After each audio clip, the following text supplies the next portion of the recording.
Temple Stewart, what's up? Welcome to the Live and La Vida Low Carb Show. Hey, thank you, Jimmy. I am incredibly excited to be here. This is just really, really, really awesome. Man, I've been a big fan of yours. I've been following you over on Instagram. You guys go follow her. Temple.keto.dietitian is her username there. That is me. Again? I said that is me. Me, the one and only. Yep. So you are on Instagram, temple.keto.dietitian. Dietitian spelled with the T, not the C. I know when I first started talking to different dietitians, some of them were adamant. No, it's only a T. Some of them were, no, it's only a C. And then others were like, yeah, I don't care what you call me. Just don't call me late, That's how I am. I don't care what you call me. I'm good with whatever. So dietitian, in the keto world, when you say the word dietitian, it kind of gets most people to recoil in fear just because of a lot of the tendencies of many people in your profession. And I know you understand that abundantly. It's one reason you're kind of a renegade in terms of being a dietitian, because you go against so much of what the mainstream Dietetics Association, would consider acceptable. So does it bother you that there's that stigma with dietitians, or do you feel like those of you that have become enlightened like you have could become the dominant someday? Yeah, it used to bother me quite a bit. It took me a long time to really come out with all of this because of that stigma and because of that weight. Sure, but now it's more of like, okay, if I'm not going to do it, who is? And if I'm not going to talk about what I believe to be true, who is? So yes, it did at first, but now I feel like I've worked through that pretty well. And there are more and more of us, becoming enlightened, and that's very encouraging to me. Yeah, and you're not alone. I mean, you got, if I start naming names, I'm going to get in trouble, but I think of my friend Allie Miller, a very famous registered dietitian, even like one of the big researchers. People don't know this about Dr. Jeff Volek. He's not only a PhD, but he's also an RD. And he's done a lot of the research that's seminal with ketogenic diets. So why don't you tell us a little bit of your journey, how you got away from, I guess, the dogma, as we'll call it, and I'm sure you'll agree with that, of dietitians and what you were taught as a dietitian, into learning more about low carb diets and their efficacy in people's health. Yeah, absolutely. So I began as a student. I was a dietitian student in the VA system. So working with veterans, the Veterans Affairs Hospital. And I was seeing these patients, obesity, overweight, diabetes, all of these things. And I was giving the typical recommendations, right? Make sure you have all your whole grains, starches, etc. And I was just not seeing results. And it was weighing on me because I was watching these people suffer, more insulin, more needles, more all of this. And it bothered me. I mean, it shook me to the core. I'm like, what am I doing that's wrong, that's not helping these people? So I continued on. As a student, you don't feel like you have much of a voice. But then I started reading into alternative therapies. And actually, the first book I got my hands on was Your Guide to Fasting. So that was instrumental for me into kind of, there you go. I mean, the first book I had on this was that. And then the second one was The Obesity Code by Dr. Fung. And so I started to read this and I'm like, man, there's really something here. And so I started having a couple patients where I wouldn't go real heavy into it, but I would dabble and give them a couple advice here, and they started to improve. And I started to see A1Cs come down. I started to see triglycerides lower, and I was kind of shocked, a little scared, because I thought that I found something, but nobody else was doing it.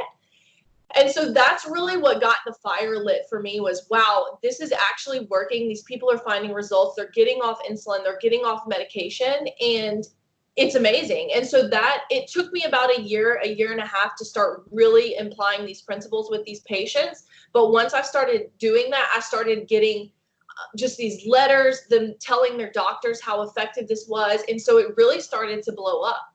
And so, over my years at the VA, it transformed into being something I was afraid of to something I was using with nearly every patient.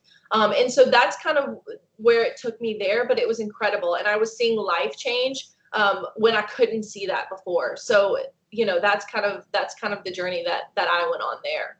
So, Temple, I'm curious, what was your original intention when you went to become a dietitian? What was the grand scheme, the grand plan, the utopian society you were hoping you were going to walk into being a dietitian? What were your expectations? Well, my passion is people, and all I wanted to do was help. And I saw people suffer. I've had family members with type 2 diabetes, and it just broke my heart. And that's what I wanted to impact. I wanted to help people. I wanted to change lives. And I wanted just to partner with somebody and walk them through that journey. So that was my perfect scenario, perfect world, was changing lives and making people feel better. So why a dietitian? Why not a nurse? Why not a PA? Why not a doctor? Why not some other profession? What was it that appealed to you about being a dietitian of all things? Great question. So I've asked myself that more often in the recent years, but I think food is foundational, and I think before you address any other issues or any other symptoms, things going on, if you don't address food, it's very difficult to heal the other things. And so I think that was my thought was, man, I really want to be on the foundation, on the base line of people's health and address the food issue before anything else comes along. So knowing what you know now about low-carb ketogenic diets and their efficacy, and knowing that they run and they are the very antithesis of everything you were taught in dietetic school, would you do it again? I think I would go back and be a doctor, to be honest. Or a PA. Yeah, I think more so because of just the order writing privileges and everything like that. But yeah, I would do it again in terms of this is going to be my journey. I'm going to go low carb. I'm going to promote ketogenic dieting. I'm going to change people's lives with this therapy. Well, and I guess what I'm getting at is if you had knowledge of low carb keto, and a lot of people that go to dietetic school do, I've got a lot of friends that were like, oh yeah, I'm just gonna, and then just get through it. Yes, low fat is the god. Okay, great. Get all the A's on the test and move on. I feel like there's so many other options now with functional medicine practitioners, functional nutritionists. You've got the nutritional therapy associated. There's so many ways to learn about nutrition and add in those things where you could add in being able to help your patients with prescriptions where needed, blah, blah, blah. I just wonder if all the knowledge you have now, there would have been a different path. It sounds like you want to become a doctor for that purpose, but even a medical doctor wouldn't have got any nutritional experience. So yeah, it's kind of this, double-edged sword. You want to help people. You want to get involved in a profession that is already established, which dietitians are, doctors are. Maybe functional medicine doctors aren't so much. Maybe a functional medicine practitioner or a nutritional therapy practitioner, maybe not so much. So I guess it's about credibility with the patients. Yeah, it is. It is. And the term doctor holds a lot of weight. Some people still have that stigma around functional medicine. They're like, whoa, I can't get in that. I can't get involved in that. But I think you're absolutely right. There's a lot of things popping up now that are ultimately giving us more options to help people. So Temple, tell me how it makes you feel to know that the Dietetics Association, which you're heavily attached to, takes a lot of money from processed food companies. Like the first time I ever heard about like some of these conferences, and I'm sure you get continuing education credits from these conferences that you attend, and you see sponsored by Coca-Cola, some little segment. At the doctor's conferences, it's all the pharmaceutical companies buying the breakfast, and they woo you with their latest drug and you get a free breakfast. I'm sure it's those kinds of things, but it's the junk food companies. Like, of all the companies that could be supporting the Dietetics Association, why junk food? I know. It's so bad, Jimmy. And I first realized this as a student. I was young. I was, 20, 21. And I went to one of the largest dietitian conferences that they have yearly. And I remember going in there thinking, this is so wrong. Like, I'm so confused as to who I represent, because you're like torn. And for those of us that have that like weight on your heart, it's very difficult to justify like Coca-Cola, like you said, and junk food supporting these. And then you're kind of forced to support them as well by supporting the whatever. So it's very, it can cause a lot of emotional stress there, because you don't know how to represent yourself well, especially as a student, or you don't have a lot, of knowledge. And I just remember thinking, wow, this is so wrong. And how confusing may I seem to a client or a patient when they see me being backed by these companies? Like, how confusing is that for the people that I'm trying to help? It's very frustrating. And a real world example of how that tie came out during this COVID-19 thing. Right after the lockdown and people were so stressed out and their eating was messed up, dietitians, no lie, I did a few Jimmy rants about this. Dietitians in Canada and a couple here in America were like, we know you're stressed right now, and all of us are, and it's okay. You need to be eating right now. So we know you're not really thinking about eating healthy. So go ahead and have that junk food. It'll be okay. And I'm sitting here going, you are the purveyors of what is supposed to be all knowledge about nutrition and its relationship to health. Do you really think junk food is the answer right now? Like, I know you saw those reports. Oh, What tons. as a dietitian? Tons. And it's heartbreaking because there, you know, we're expected to be the nutrition professionals, but yet that is our announcement is, okay, let's make everything worse. Why don't you just eat junk food and make the depression worse? You know, and it's very difficult. And, you know, you have to walk a fine line with the whole anti-diet movement. I feel like that's part of that kind of things that people are promoting, is that anti-diet movement, you know, as long as you feel good type of thing. And ultimately it doesn't do the, you know, American service or just planet Earth people well. It's teaching them, you know, to treat emotions with food and to treat stress and pandemics with things that aren't going to help. I can appreciate the spirit of the anti-diet movement because I think it's the rigidity of diets that has gotten people into trouble. It's what's kept the weight loss industry going. It's kind of what keeps people in diet mode. So from that standpoint, I'm a big fan of it. But you're right. I mean, basically, when you have no rules, who runs the show? Your own desires, your innate desires. And we know how blood sugar works. We know how cravings work. We know what's going to drive you is hunger. And if you allow in a little bit of refined carbohydrate, guess what? It stokes cravings for, I don't know, more refined carbohydrate. Like this morning, I had 8 of my backyard chicken eggs cooked in some butter, grass-fed butter, and some cheese on top. And I can eat a meal like that, Temple, and go probably 8-9 hours before I have to even think about food again. Whereas somebody has a bowl of oatmeal and a banana and a glass of orange juice, they're, you know, trying to eat you down the door an hour later because they're like, "Argh." Yeah. And they see that there's this connection. So it's just so shocking to me that there's not more awareness of this. And I know that's what you're trying to do now. And now you're branding yourself as a keto dietitian to try to say, hey, look, this is an important element if you're going to try to control all those things that make you out of control with food. Absolutely. And, you know, I think you can totally follow a lifestyle like the ketogenic diet, but also be mindful and intuitive at the same time. You can still have food freedom while doing what's best for your body. And so I love that you said that you love the spirit of the I do too. I think it's awesome. Sometimes you just need a little guidance, you know, in one way or the other. Well, and if we had figured out food, we wouldn't need dietitians. We wouldn't need government recommendations for dietary guidelines, which I want to ask your opinion about here in a second.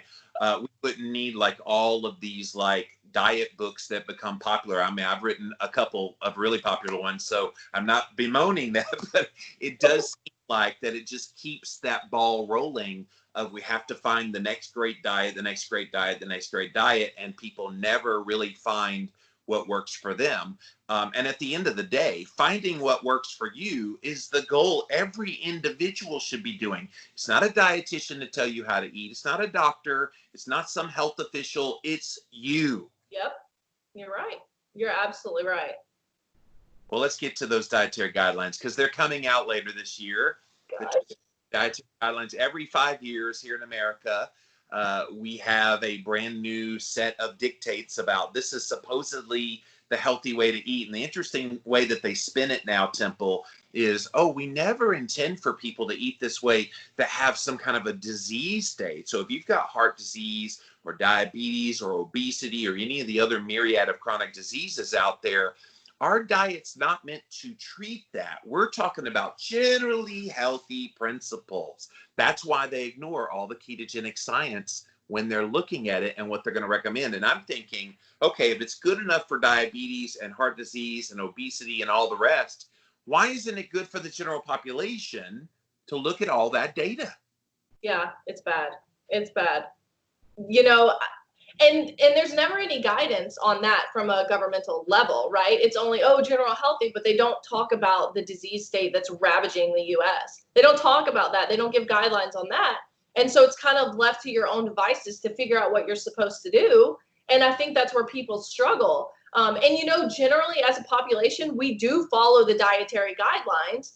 And look where it's brought us, you know, and nobody talks about that. You know, nobody says, well, we gave these recommendations to avoid fat and up your whole grains, but, you know, the disease is skyrocketing, but we don't talk about that, you know, and that's frustrating. Is I feel like some people are kind of left out there to figure out with their own devices, but there's not someone from the higher ups helping or guiding in that respect. It's become more propagandized nutrition than scientific nutrition. And that's the thing that disturbs people like you and me, is if they based it on the science, then we would have gotten rid of the limitations on saturated fat long ago. We would have gotten rid of this notion that whole grains are healthy in any way, shape, form, or fashion. Maybe if you soak them, maybe, you know, you get the lectins, you know, maybe that would be a better option. But I mean, teaching people real whole foods that would nourish them, foods that would enable them to go hours without eating spontaneously. It's like that should be the duh when it comes to nutrition. Should be, absolutely. It should be.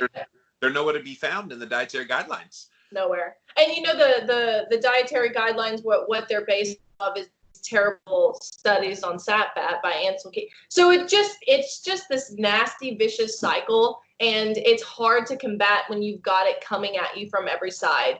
You know, people depend on what they hear, and it's all over the news and Facebook, and then you've got all these USDA guideline posters everywhere.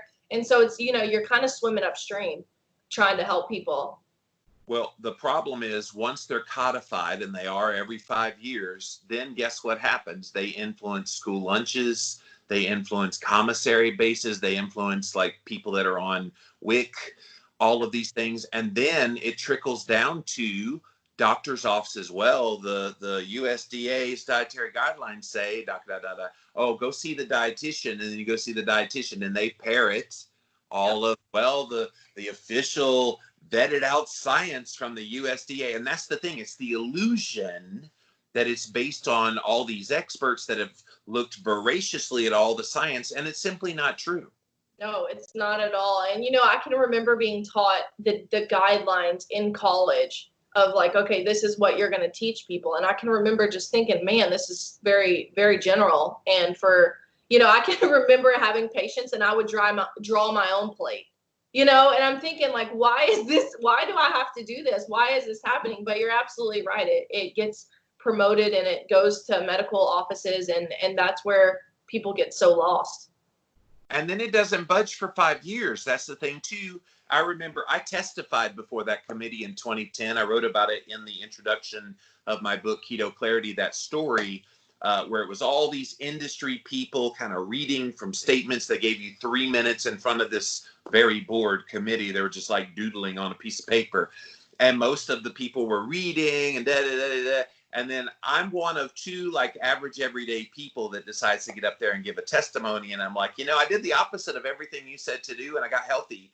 I don't understand. Like, what happened if you've got the great like diet that everybody should be on? How did I do the opposite of everything and get better? And then I left them, and some people said they were staring at me the whole time. It was just like, oh my God, who is this guy? At the end, and this is 2010. I said, you know what we need to do? We need to give people options. I wear a size 13 triple E shoe. Other people wear a size 8. Other people wear, you know, different sizes of shoes. We need different diets for different people because we all come at it from a different perspective. And you give people choices and let them choose and equally promote all of them as an option in health.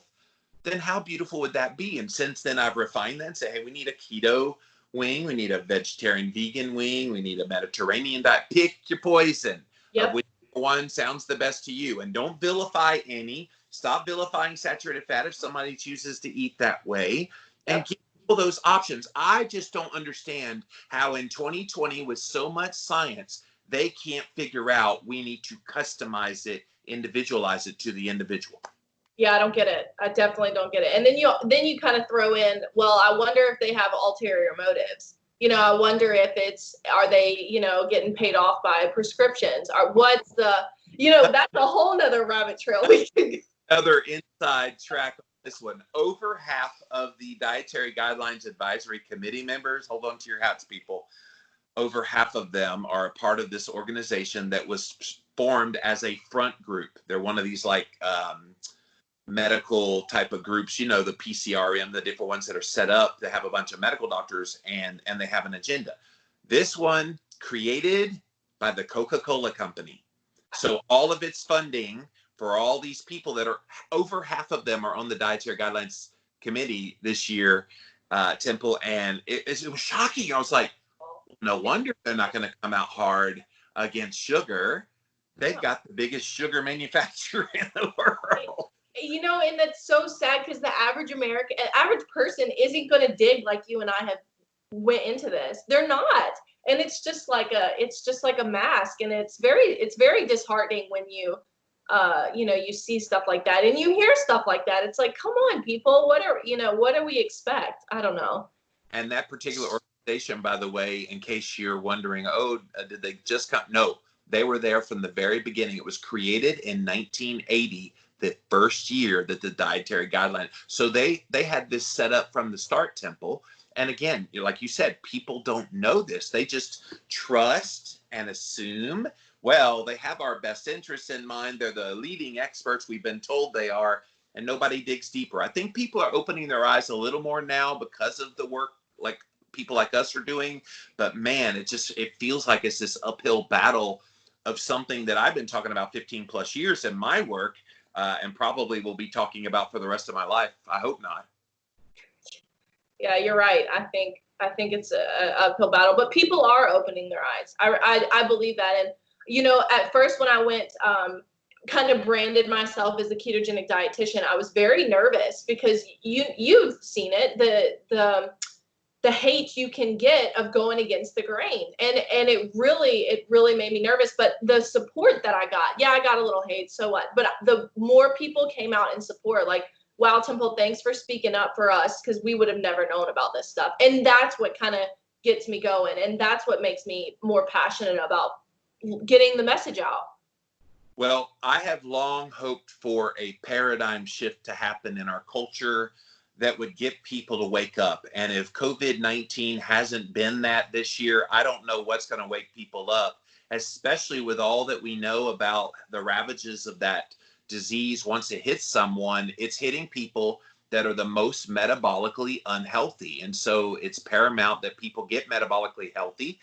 And I'm hoping that turns them to people like yourself to try to learn more and try to get their health right. And people can do that right now. That's the thing. Like, everybody's waiting with bated breath for some mysterious vaccine to come swoop in and save the day. But that's more of the mentality of, well, I'll just take a drug to cover up my bad eating habits. Yeah, and it doesn't work like that. It doesn't happen. But you're right. But then, do you see that being promoted though? You don't see that all over the news. Like, hey, get healthy. Your chances of dying from this are way higher if you're unhealthy. No, where is it? It's ghosts. You know, it's crickets. It's crickets, which is crazy to me.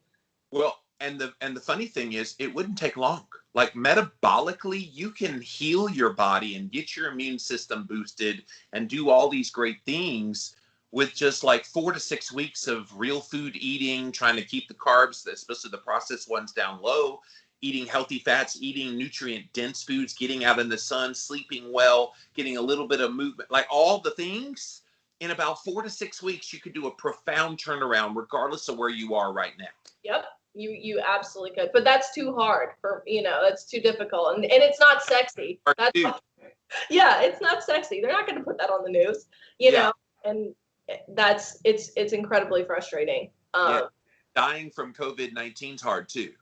Yeah, very, and yeah, that's been one of my biggest frustrations with this pandemic is like, okay, y'all are telling us all how bad it is and doom is gloom and everyone's dying, but nobody's offering the solution. Hey, get outside in the sun for just 20 minutes, eat right, simple things that you can do to protect your body.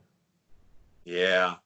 So when we come out of this, whenever that will be, what do you think the state of your profession is at that point? Do you think there will be this flood of people going to see your colleagues? And how does that make you feel knowing that a lot of the knowledge they need is really not going to be found in a traditional dietitian?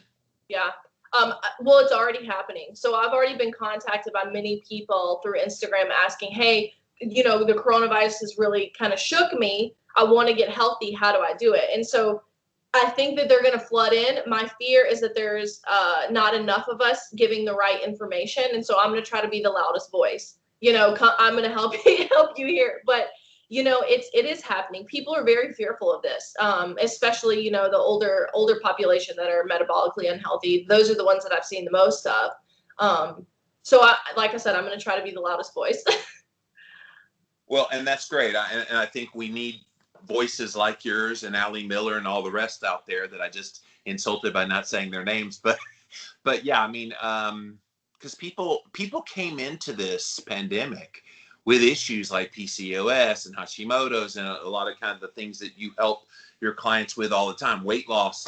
And I hated when people are like, oh, did you gain the COVID-19? I'm like, okay, that was cutesy, but it didn't really help anybody. Like, how do you talk to a client who mysteriously gained weight during this? Mysterious to them, it's the stress response, but yeah.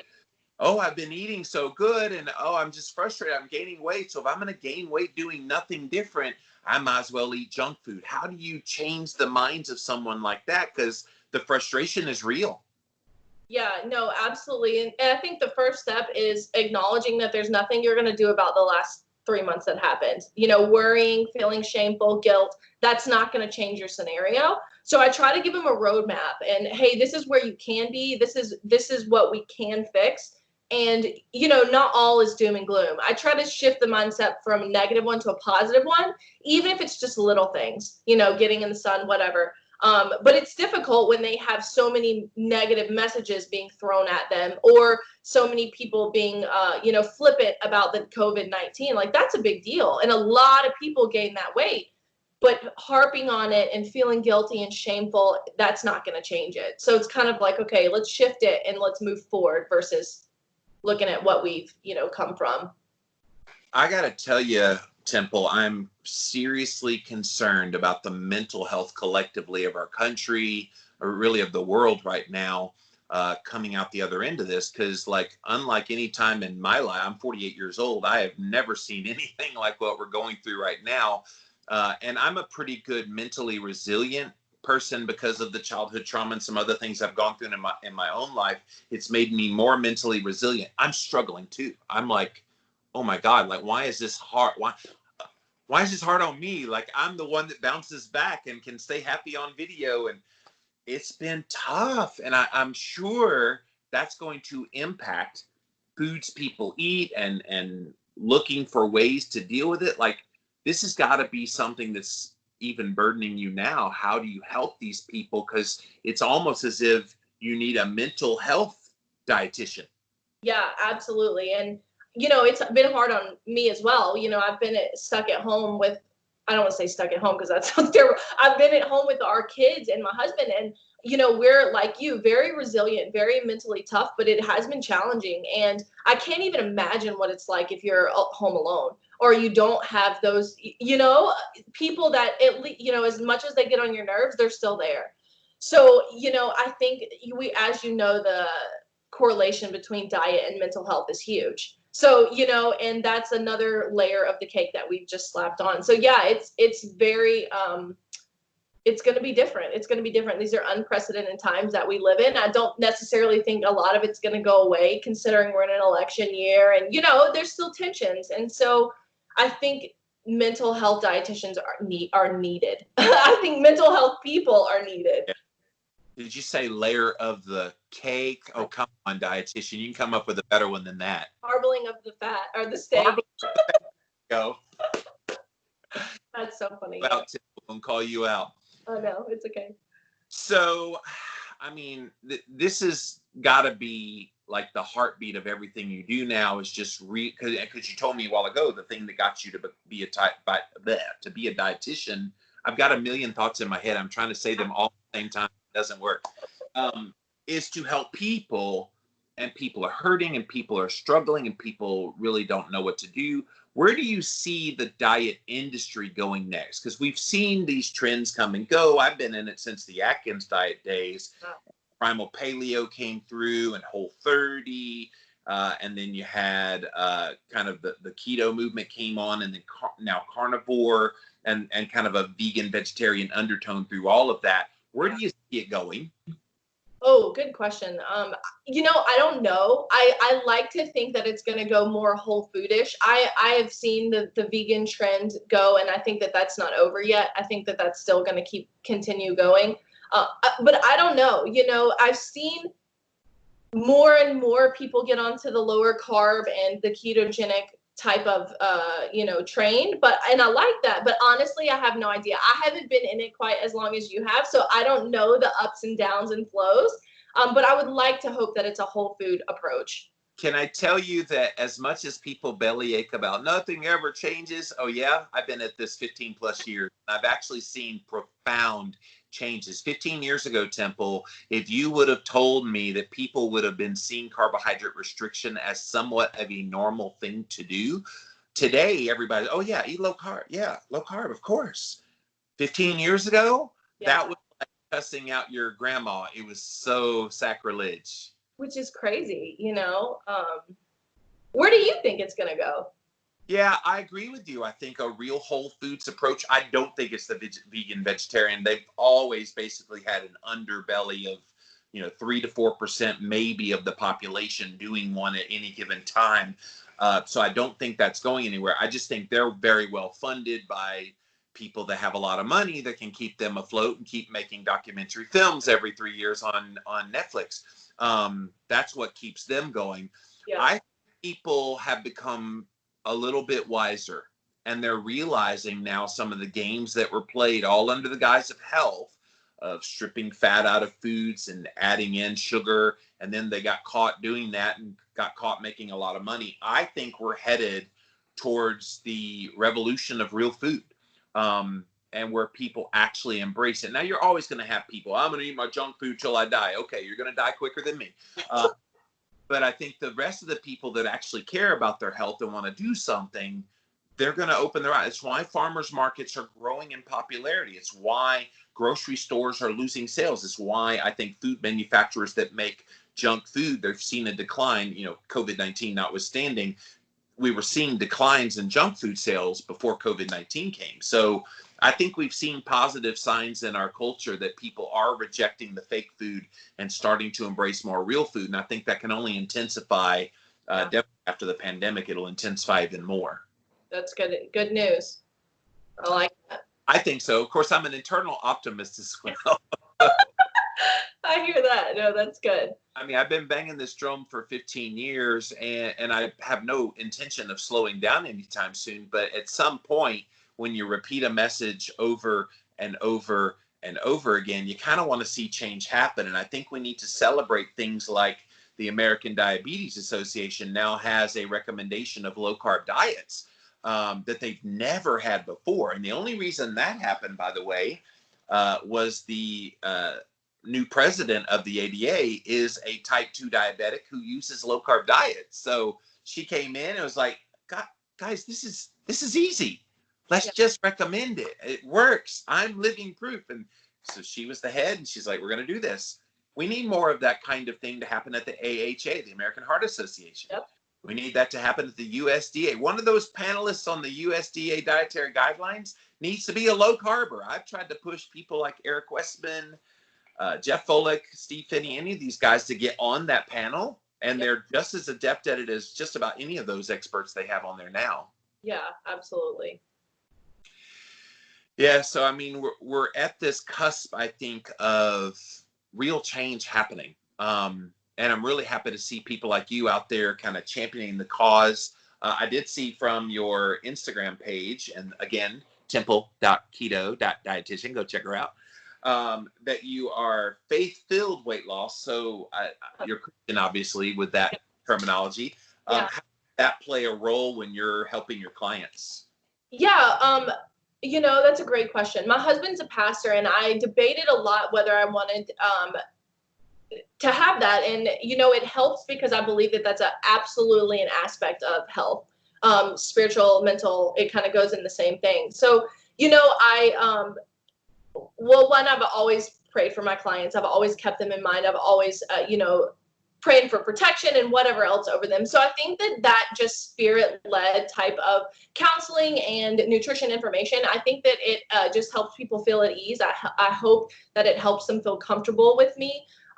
So yeah, I talk to them about it if they're Christian. If they're not, I'm fine with that. I want to help everybody. So it's definitely not something that I'm, partial to, but I absolutely, if they come to me with spiritual questions, I'm happily available to talk to them and incorporate that as well. Well, and we definitely are living in a trying time if you're a Christian, because more and more people are becoming less and less interested in God as an entity in their life. And again, I'm not trying to get off too much on a tangent from the health stuff, but this is important, guys, is why I'm addressing it.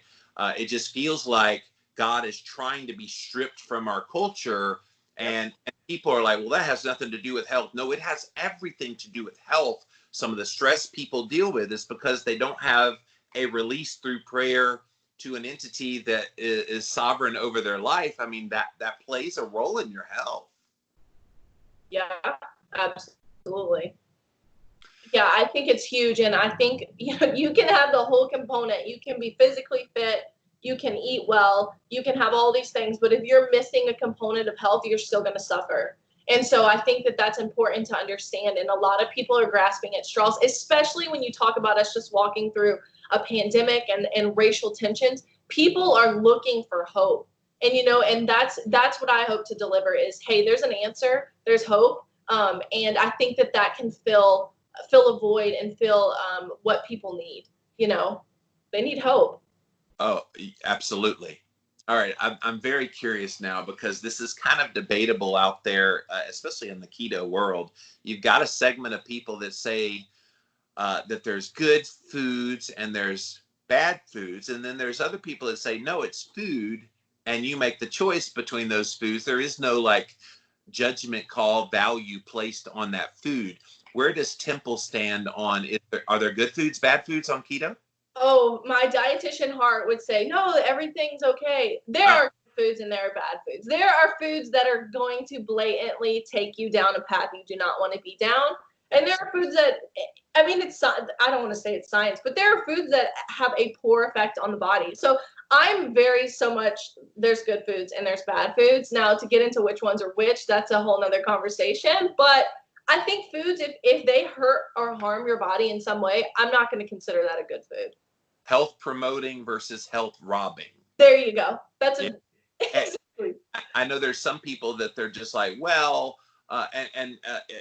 all foods are on the table. There's no good or bad, but they use that as justifications for, oh, well, it's everything in balance and moderation. And I'm like, okay, that's the slippery slope. Yep. Because once you say there's no good or bad, then you allow in a Twinkie. Well, there's no bad foods, and I just had a little bit of 5 or 10, and that's all. We play these mind games. I know you talk to clients all the time. Well, I didn't have too much of those M&Ms. I only ate 3 bags. Like by whose measure did you not have too much? But and the example for gluten. So I'm very gluten. I cannot tolerate gluten. I've become very puffy, very inflamed. Gluten is bad for me. It just is. Now we could go about how bad it is for everyone else, but it's bad for me. So I'm, like you said, by whose standard are we measuring this and the balance and all that? It gets hairy real quick. That stuff. Calories. Where are you?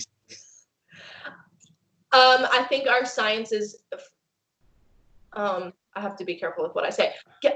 I do not believe that calorie counting is the solution to obesity or diabetes or any of that. I think that food has a profound impact on your hormones. It has a profound impact on different things in your body. Just to say a calorie is not doing it justice, and is not giving the full picture of the spectrum. And calorie counting and these types of Weight Watchers, these types of things, they're a band-aid. They don't fix the root cause. Right. And so I think a calorie was the government's way of explaining how to eat healthy, and it kind of backfired. Well, and how easy would it be to do a randomized controlled trial, not even for a long period of time, but put like a set of patients on a 1,500 calorie steak, eggs, non-starchy vegetables, butter type of diet a day, and then another study group on 1,500 calories, so isocaloric, of the junkiest junk food you can find, from Doritos to Coca-Cola and all the rest. Yep. And then compare biomarkers and weight and all of it. How easy would that study be to do today? I've never seen that study done. It seems like it would be very easy to do. Unless they ethically know feeding a junk food diet to people is going to be very horrible for their metabolism, so it's unethical. But then that begs the question, is a calorie a calorie a calorie? It's a great question. Yeah, I agree. Why haven't they done that? It seems too easy. But, people, that's what people want. And that's another form of justification. Oh, I'm sticking to my calories, I'm fine. Yeah, but your triglycerides are skyrocketing and your A1C is going up, but good job, you're under 1,500 calories. So yeah, it's just another layer of misinformation that people have to figure out how to navigate. And this is where I think real food will come in to save the day, because once the calorie hypothesis crashes and burns, and I think it's inevitable, it'll have to at some point, that's all they have left. That's all the junk food companies have left. When they created the 100 calorie packs, was that like 15, 20 years ago, they did that. The 100 calorie packs, it was the height of thumbing your nose at all these people who say, oh, it's all about calories. No, it's not. And they're like, oh yeah, watch this. People are going to be suckered into buying these things, 100 calorie packs. And people bought them. Even the little tiny Coca-Cola cans, it was 100 calorie Coca-Cola. I'm going, what? Like, really? You fell for that?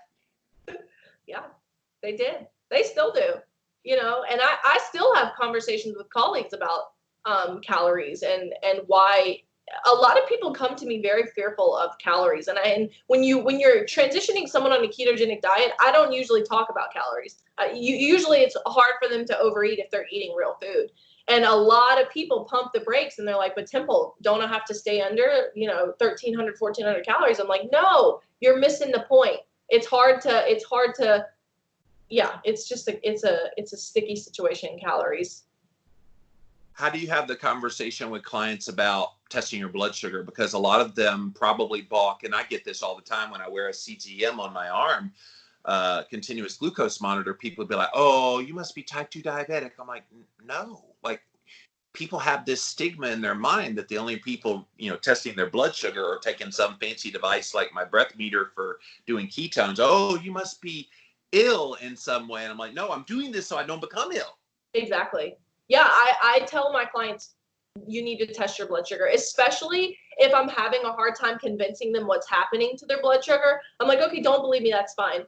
Check your own body, and you'll see how these foods are negatively affecting you all day and even into the next day. So I'm very pro CGM, Freestyle Libre, I have one. So I use those same measurement tools to help my clients understand, okay, this is why you're healing. This is how you're healing, and watch what real food. And usually once you get someone that will do that, or even check ketones, and you don't have to do a lot more convincing, because the numbers speak for themselves. Man, technology has changed so rapidly. I'm wearing a ring, the Oura ring right now, which tracks my sleep for me so I can see the various It was sucky last night, by the way. And so you can kind of see in real time how you're doing, blood glucose monitors, CGMs, ketone monitors. Like, what's got you most excited as a dietitian to see as far as technology goes, apps? What are things that you're using with your clients on a daily basis? So recently I got in touch with NutriSense. I don't know if you're familiar with them, but they do the CGM. Yeah. Yeah. So that got me, that's just opening up the door for, there's no telling what they're going to come out with in 5 to 10 years regarding blood sugar monitoring. So all of this is just tools that it makes my job easier, and it also helps the clients know their body more. So I would say right now I'm most excited about the CGM. Obviously, ketone measurement as well. But I think the first step in getting someone to understand what's happening with food in their body is looking at the effect of not only food, but like lack of sleep and stress and exercise. Those things are important to know how they affect your body. So I'm just thrilled, and I think the longer we go, the more available these tools are going to be. The people that trip me out the most, Temple, are the ones that write to me and like, I just got done with a very hard workout and I checked my blood sugar and it was 157. What in the world? I haven't had anything to eat. I'm like, breathe. Yeah. You're doing okay. That's normal. Like, you almost have to like explain things that seem so obvious, but I guess it's not obvious to the average everyday person. I don't think it is. Yeah, I don't think it is. And that just makes me know that there needs to be more of us out there helping people through that process and understanding, okay, that's great, because the rest of the day you're going to be in a normal zone. Right. That's usually what I tell them. I'm like, wait a couple of hours, breathe, calm down, get your heart rate down, stop sweating, go take a shower, and then test, and it's in the normal range. For those of you that don't know what that is, when you are working out hard, you're doing a glycolytically demanding workout, you're releasing glycogen from your muscles into your bloodstream. Yep. That gives you energy while you're working out, and thus when you test your blood, that circulating sugar is still in there. So that's why it's elevated on the blood glucose. It's nothing to be alarmed about. It will come down shortly thereafter. Yeah, I think it's awesome that those tools are available. So guess what tool I'm excited about that I think will be the big game changer and probably will usher in the end of calorie counting, and real food and keto and all will be fully embraced. What is it? We can do at-home insulin. That and was wild. It's coming I think it's coming in the next 5 to 10 years. Yeah, that would be wild. Because it's one thing to see blood sugar, but blood sugar, because of insulin and glucagon, is tightly regulated. Yep. And so if it's tightly regulated, you want to kind of see what's going on that helps regulate it. So I could eat, and I've done this, you've seen me do these experiments online. I've eaten like a pound of chicken breast just to see what would happen. And it ticks up just ever so slightly, like 5 points, and then crashes 15 points. And I'm sitting there just feeling all the effects of hypoglycemia. I know my insulin is going way high. And It's like, that's valuable information that to the naked eye, you look at a 71 blood sugar. Oh wow, look how healthy. And I felt horrible during that. Whereas if I saw the insulin, I'd see it go 12, 15, 18, 21. It would have gone, pretty high. I think that's so valuable, and especially to someone like you in your profession, it's going to be real-time evidence of all the things you're teaching them now. Yeah. And I was surprised to see this, Jimmy. A lot of my clients, especially my PCOS patients, the physicians never pull the insulin level. And that's shocking to me, because they'll come to me and they'll be like, oh, look, my blood sugars are good. Da, da, da, da. I'm like, wait.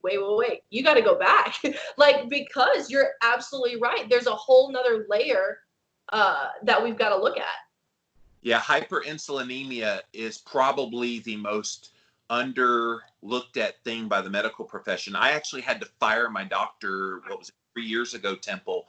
I asked, and he knows what I do for a living. I asked all my books, and I said, I need a fasting insulin run. Well, we're not going to run that. I said, if it's an insurance thing, I'll pay for it out of pocket. It's like $50. Yeah.